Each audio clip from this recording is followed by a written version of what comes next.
देखो, मैं होता तो तुम्हारी तरह इन चीजों को कभी इतना सीरियस नहीं लेता। तो तुमने नहीं देखा कैसे उन्होंने गाजा की एक लड़की का रेप उनके बाप, भाई और शौहर के सामने किया? उसके बाप, भाई और शौहर को चेन से बांध दिया और उसके सामने ये दुनिया देखेगी कि यहूदियों ने हमारे साथ क्या मामला किया है।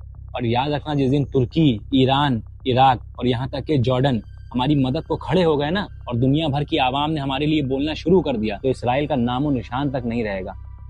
हाँ आमिर, मैं तुम्हारा गम समझता हूँ, लेकिन ये सिर्फ एक ख्वाब है। तुम लोगों के पास रोजा खोलने के लिए इफ्तार तक तो है नहीं, और तुम उस मुल्क को लेने की बात कर रहे हो जिसके साथ दुनिया भर की सारी ताकतें खड़ी हुई हैं। तुम बिल्कुल यहूदियों की तरह बोल रहे हो। उनकी संगत ने तुमको भी बुज़दिल बना दिया है। याद रखना, सबसे बड़ी ताकत जो है इस जहान में वो सिर्फ अल्लाह की है। आमिर मेरे भाई, मैं इस बात को जानता हूँ, मगर मैं तुम्हें वो हकीकत दिखा रहा हूँ जिसको तुम भी जानते हो। तुम्हारा दिल इस बात को जानता है कि मैं सच कह रहा हूँ। तुम्हारे पास क्या है उनसे नेगोशिएट करने के लिए? जमीनें हैं, ऑयल है, पावर है, दुनिया में किसी कंट्री का सपोर्ट है तुम लोगों को। आगे बढ़ो, भूल जाओ उस जमीन को जो तुम्हें कभी वापस नहीं मिलने वाली, और तुम सब बुढ़े हो जाओगे फिलिस्तीन का इंतजार करते करते रेफ्यूजी कैंप के अंदर। हमारे पास बच्चे हैं जिनके अंदर हमारा खून है, हमारा ईमान है। वो वादा है जो हमने सलाउद्दीन अय्यूबी से किया था, वो वादा है जो हमने उमर बिन खत्ताब से किया था। हम इंतजार कर सकते हैं 100 साल, 200 साल या फिर हमेशा, लेकिन हम वो जमीन नहीं छोड़ सकते।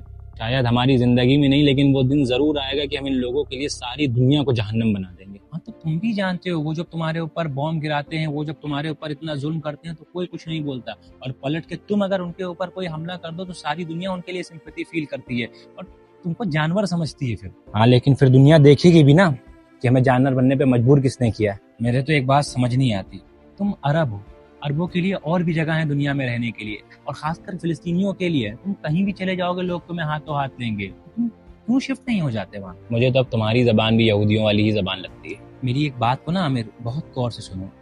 मुझे बताओ, तुम गाजा के लिए तड़प रहे हो, है ना? गाजा में क्या है? तुम्हारे बाप के वो जैतून के पेड़, वो बंजर जमीनें, वो झूठे लोग।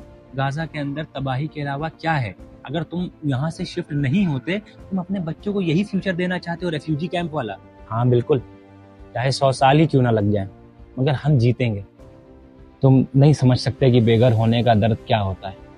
इसके अलावा मुसलमान के खून में वफा होती है, चाहे वो फिलिस्तीन में रहे, चाहे अरब में, चाहे हिंदुस्तान में रहे या चीन में। मुसलमान उन ज़मीनों को कभी नहीं छोड़ते जो उन्होंने अपने खून बहाकर हासिल की।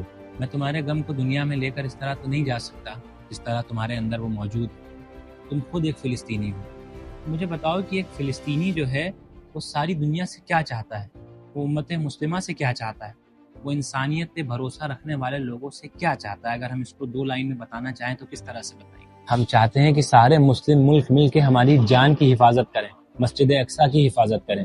मस्जिद अक्सा जितनी हमारी है उनकी भी है, तो सिर्फ हम ही क्यों इसके लिए जाने दें? और सारी उम्मत और वो लोग जो इंसानियत में भरोसा रखते हैं वो हमारी इज्जत की हिफाजत करें। मगर आवाम किस तरह करेगी तुम्हारी इज्जत की हिफाजत? तुम्हें नहीं याद है कि इन्होंने Libya, Syria, Afghanistan, Iraq, Iran में क्या किया? पहले इन्होंने इन मुल्कों के ऊपर इल्जाम लगाया कि इनके पास ऐसे हथियार हैं जो दुनिया के लिए खतरा हैं, और उसके बाद इन मुल्कों के अंदर घुस करके इन मुल्कों को जितना हो सका बर्बाद किया, जितना हो सका इन मुल्कों को लूटा, और उसके बाद क्या किया? मीडिया, एंटरटेनमेंट और न्यूज़ के जरिए इन मुल्कों को बदनाम किया कि यहाँ पे रहने वाले लोग वुमेन राइट्स का ख्याल नहीं रखते, यहाँ के रहने वाले लोग टेररिस्ट होते हैं। फिलिस्तीन उम्मत मुस्लिमा से ये चाहता है कि वो हमारे ऊपर होने वाले हर जुल्म को डॉक्यूमेंटेड करे। ऐसा ना हो कि आज बम गिरा है उसके लिए बोले, आज 200 बच्चे मर गए उसके लिए बोले, और कल चुप हो गए। हम ये चाहते हैं कि हमारे ऊपर हर होने वाले जुल्म को वो डॉक्यूमेंट करें, ताकि आज से 20, 30, 50 और 100 साल के बाद भी जब लोग इस बात पे सवाल उठाए ना कि फिलिस्तीन में रहने वाले लोग आतंकवादी थे, फिलिस्तीन में रहने वाले लोग ऐसे थे वैसे थे, तो हमारे पास कुछ सबूत हो कि वो ऐसे नहीं थे।